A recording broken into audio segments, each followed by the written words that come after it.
The Lord be with you. Good day, everyone. Happy feast day to all of us.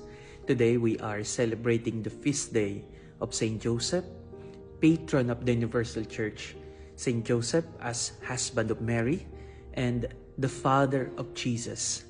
Today we are so glad that despite the worldliness, despite the challenges in every family, despite the many temptations and attack within and outside our church, we remain strong because we have a patron and protector in the name of Joseph.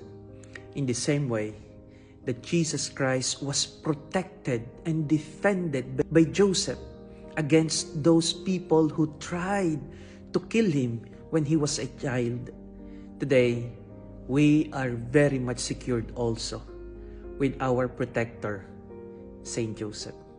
And as we reflect today the role of Saint Joseph in the Universal Church, in the history of our salvation, let us try to remember the three important virtues of Saint Joseph.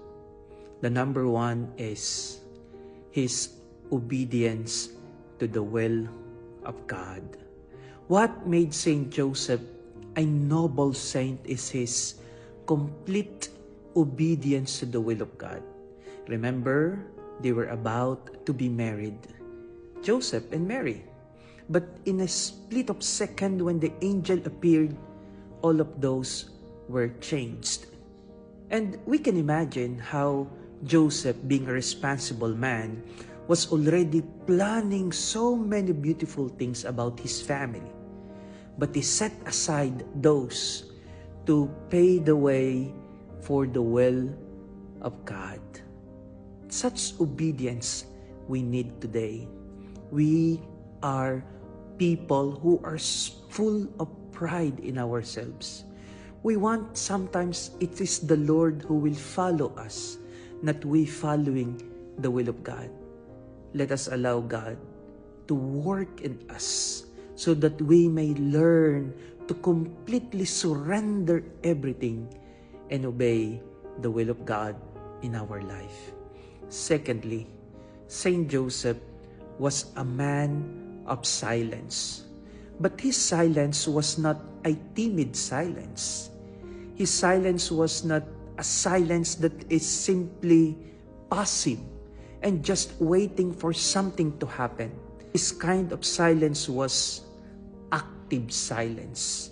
And that is what we need today.